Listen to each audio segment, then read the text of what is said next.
देख देख पांचवा देख। एक निवासी व्यक्ति मिस्टर एक्स 31 मार्च 2022 को समाप्त होने वाले वर्ष के लिए अपनी आय का निम्नलिखित विवरण प्रस्तुत करता है। कौन था ये? मिस्टर एक्स था। मिस्टर एक्स अपने साल भर का इनकम शो कर रहा है, कहां से इनकम किया कि नहीं किया सब शो कर रहे हैं। पहले बोल रहा है कि कोयले की खान से रॉयल्टी की आय 20,000 रुपए। कोयले की खान यानी कि खान का मतलब खदान, कोयले की खदान में काम करता है जहां से उसको रॉयल्टी मिलता है 20,000 रुपए। रॉयल्टी मतलब क्या है? अधिकार शुल्क, मतलब अधिकार देने के बदले में जो शुल्क मिलता है, पैसा मिलता है, उसे अधिकार शुल्क बोलते हैं, रॉयल्टी बोलते हैं। तो ये अधिकार शुल्क उसको मिला 20,000 रुपए, और ये अधिकार शुल्क रॉयल्टी हमारा अन्य साधन शीर्षक में करोग्य होता है। पाकिस्तान में कृषि आय करोग्य है 15,000, हमें यहाँ पे अन्य साधन में टैक्सेबल करना है, करोग्य करना है, लिखना है यहाँ पे।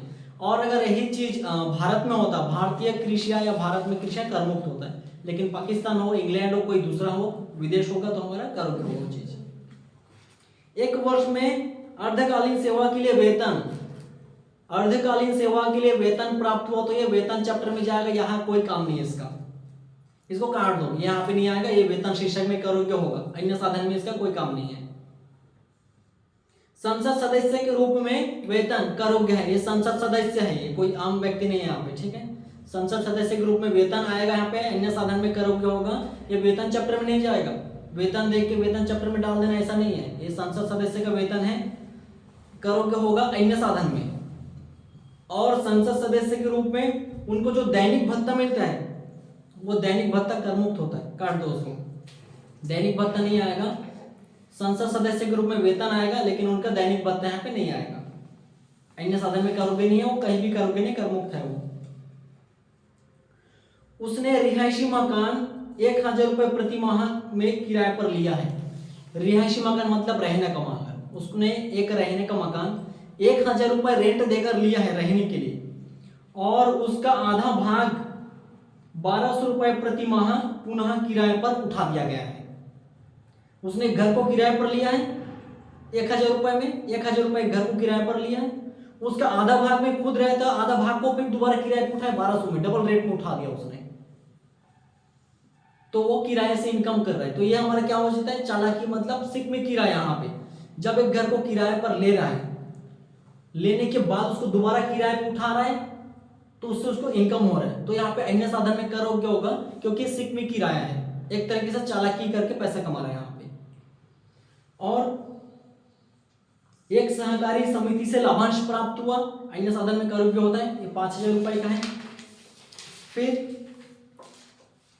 लाभांश संग्रहण, उसने निम्नलिखित व्यय किया है या व्यय करने का मांग किया। यहाँ पे लाभांश संग्रहण करने के लिए 1,100 रुपए का संग्रहण व्यय का भुगतान किया, नहीं आएगा ये।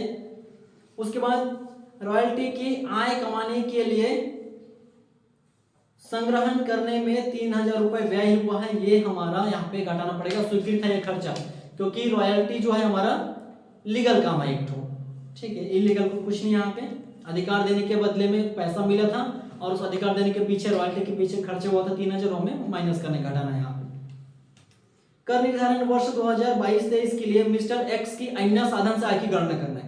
अन्य साधन से आय की गणना करने बोल रहे हैं, इसलिए सभी चीजों को लिखेंगे, चाहे वो प्रतिभूतियां हो, आकस्मिक आय हो, संसद सदस्य का वेतन भत्ता, या फिर कुछ भी होगा यहाँ पे, जितना सारा चीज, संचालक का शुल्क जो भी है सब लिखेंगे हम लोग, मिक्सर होगा पूरा। अन्य साधन के अंतर्गत जितना इनकम आता है सब लिखेंगे भर भर के यहाँ पे। लेकिन जैसे पिछले क्वेश्चन में बोला था कि सिर्फ ब्याज की गणना करना है, प्रतिभूति जितना हम खरीदे हैं, प्रतिभूति जितना लिए हम, उस पर ब्याज की गणना करना है, तो खाली ब्याज का गणना किया गया था, पारिवारिक पेंशन छोड़ दिया गया था, और बाकी भी छोड़ दिया गया था। लेकिन इस क्वेश्चन में वैसे नहीं बोला है, अन्य साधन से आय की गणना करने बोला है, तो अन्य साधन शीर्षक में जितना सारी चीज आएगा सब लिखना है यहाँ पे। फर्स्ट में क्या दिया है? कोयले की खान से रॉयल्टी प्राप्त हुआ, कितने रुपए का? 20,000। 20,000 का। सबसे पहला कोयले की खान से रॉयल्टी प्राप्त हुआ, कितने का? 20,000 का। उसके बाद पाकिस्तान में कृषि है, करोगे हो क्योंकि विदेश है ये हमारा, भारत नहीं है, भारत में होने से करमुक्त हो जाता है। दूसरा नंबर पाकिस्तान, व्यय को क्रिशिया, हाँ व्यय को नीचे में माइनस करेंगे। व्यय को नीचे में माइनस करेंगे, जिस चीज का खर्चा है उसी के साथ माइनस कर सकते हैं यहीं पे, या फिर हम लास्ट में भी माइनस कर सकते हैं उसको। जैसे मान लो यहाँ पे रॉयल्टी से इनकम हुआ था 20,000 का, तो रॉयल्टी का खर्चा था 3,000, हम यहाँ पे भी माइनस करके लिख सकते हैं और नीचे भी लिख सकते हैं। सबसे बेहतर होगा नीचे लिखने, एक साथ जितने सारे खर्चे सबको जोड़ के माइनस कर देंगे इसके साथ। इसका कितना है 15,000। 15,000। इसके बाद संसद सदस्य के रूप में वेतन संसद सदस्य के रूप में वेतन यहाँ पे आएगा। ठीक, कितना है 36,000। संसद सदस्य के रूप में वेतन कितना है ये 36,000। 36,000। और उसने रिहायशी मकान 1,000 रुपये प्रति माह के किराए पर लिया। और एक दैनिक भत्ता था संसद सदस्य का, हाँ, वो नहीं वो आएगा। नहीं आएगा। उसके बाद उसने एक मकान को, रिहायशी मकान को, रहने का मकान को किराए पर लिया है रहने के लिए खुद, लेकिन चालाक कितना बड़ा चालाक है, वो खुद नहीं रहता उसमें, उस घर को किराए पर लेकर किसी और को टोपी पहना के पैसा कमा रहे हैं, उस घर में रहे, खुद भी रहता है उस घर में। ऊपर से 1,000 किराए पर लिया है, 1,000 रुपए अपने रूम रेंट मालिक को देता है, और आधा भाग में खुद और 1,200 में और किसी को चिपका दिया वहां पे, तो वहां से उसकी कमाई और हो रहा है। घर को किराए पर लेकर किसी और को टोपी पहना के खुद बैठे बैठे पैसा कमा रहा है वहां पे। जैसे यहाँ पे देख लो, यहाँ पे केस क्या हुआ है, ये पूरा एक घर है, इस घर को पूरा वो रेंट में लिया 1,000 में। मान लो इसमें 2 कमरा है, 2 कमरा है, 500 रुपए रेंट इसका दे रहा है, 500 रुपए रेंट इसका दे रहा है, टोटल मिला के वो 1,000 रुपए रेंट पेमेंट कर रहा है इस घर के पीछे। 1,000 रुपए रेंट पेमेंट कर रहा है, पहले कमरे का 500, दूसरे कमरे का 500। इतना बड़ा चालाक है वो कि इस आधे कमरे में खुद रहता है, यहाँ पे स्वयं रहता है, और आधे कमरे को किसी और को किराए पर दे दिया उसने। इसको 1,200 रुपए मासिक किराए पर दे दिया, तो 1,200 हर महीने में वसूल रहे उससे, जबकि रेंट कितना देता है इसके पीछे 500 रुपए। इस भाग का, जिस भाग में खुद रहता है उसको छोड़ो, इस भाग की बात हो रहा है, सेकंड वाला भाग, आधा भाग। इस आधे भाग के पीछे उसका खर्चा हो रहा है रेंट का 500 रुपए। इनकम कितना हो रहा है 1,200 रुपए पर मंथ। 1200 × 12 करेंगे तो कितना हो रहा है इनकम 14,400 रुपए।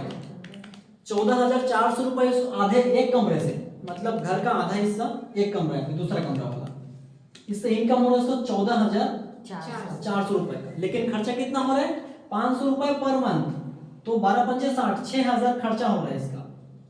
एक साल में 6,000 उस घर के पीछे खर्चा कर रहे हैं, उस रूम के पीछे। इनकम कितना कर रहा है 14,400। कितना बच रहा है खर्चा करने के बाद, टोटल इनकम इतना हो रहा है, खर्चा इतना हो रहा है, दोनों को माइनस करने पर 8,400 रुपए का खुद का बच गया, उसका इनकम है पूरा इतना। इस इनकम में से अपना रूम का रेंट पटा सकता है कि नहीं पटा सकता है, आराम से पटा सकता है। तो 8,400 में से 6,000 तो इसका भी पटा सकते हैं एक साल में, फिर भी 2,400 उसकी इनकम बच जाएगा। इतना बड़ा चालाकी है यहाँ पे से, इसको बोलते हैं सिकमी किराएदार। सिकमी किराया, कि एक घर को खुद किराए पर लेना, उस घर में खुद भी रहना, किसी और को भी किराए पर कुछ हिस्सा दे देना, उसी से कमाना उसमें बैठे बैठे। तो यह सिकमी किराया, इसको हम सिकमी किराया लिखेंगे यहाँ पे। इसको वर्किंग नोट में शो कर देना, इसको सिकमी किराया। सिकमी किराया कितना है, टोटल इनकम कितना हुआ उसको सिकमी किराया से, सिकमी किराया से प्राप्त 14,400 रुपए माइनस खर्चे 6,000 रुपए एक साल का किराया दिया, बचा कितना 8,400 रुपए इसकी इनकम बच गया है। इस तरीके से लिखना है इसको। इसके बाद क्या है, एक सहकारी समिति से प्राप्त लाभांश। सहकारी समिति से प्राप्त लाभांश सहकारी समिति से प्राप्त लाभांश 5,000 रुपए डायरेक्ट आएगा ये। और निम्नलिखित व्यय दिया है। निम्नलिखित व्यय मतलब उसने कहां कहां पर खर्चा किया, खर्चा करने के लिए मांग कर रहे हैं। कौन सा ऐसा खर्चा है, कौन सा है, लाभांश संग्रहण करने के लिए 100 रुपए। लाभांश संग्रहण करने के लिए 100 रुपए व्यय है, वो अस्वीकृत यहाँ पे नहीं आएगा, माइनस नहीं करना है हमें उसे। नेक्स्ट कौन सा खर्चा है, रॉयल्टी की आय कमाने और संग्रहण करने पर 3000 रुपए है। रॉयल्टी की जो इनकम है, रॉयल्टी से इनकम हुआ था 20,000 का, उस 20,000 के आय को संग्रहण करने के लिए, इकट्ठा करने के लिए उसको खर्चा हुआ है 3,000 का, तो उस खर्च को माइनस करना है। तो सबसे पहले इन टोटल को जोड़ दो, इसके अलावा कोई इनकम हुआ नहीं हुआ है उसका, क्वेश्चन खत्म हो गया ये। हाँ ठीक है, जोड़ दो इसको पूरा, कितना होता है देखो 84,400 84,400 जोड़ के देखो सब लोग, जोड़ो उसको। इसमें हमें माइनस करना है खर्चे। कौन सा खर्च की मांग किया है? सबसे पहला वो लाभांश बुक संग्रहण करने वाला, वो नहीं घटेगा हमारा। सेकंड हमारा क्या है? रॉयल्टी संग्रहण पे रॉयल्टी वाला माइनस होगा, रॉयल्टी संग्रहण व्यय कितना है ये? 3,000 घटाओ 81,400। 81,400 आंसर आया। हाँ ये हो जाएगा तुम्हारा अन्य साधन से करो क्या है, करो क्या है। किसको समझ में आया? कोई है कुछ पूछना है, कुछ खास पूछो, कहीं भी सिकमी किराया किसी को ऐसा है जो समझ में आया, पूछो। ये सिकमी किराया वाला वर्किंग नोट में जाएगा ये। हो गया ये वाला पूरा समझ आ गया? ठीक है, इसके बाद कौन सा क्वेश्चन? छठवां।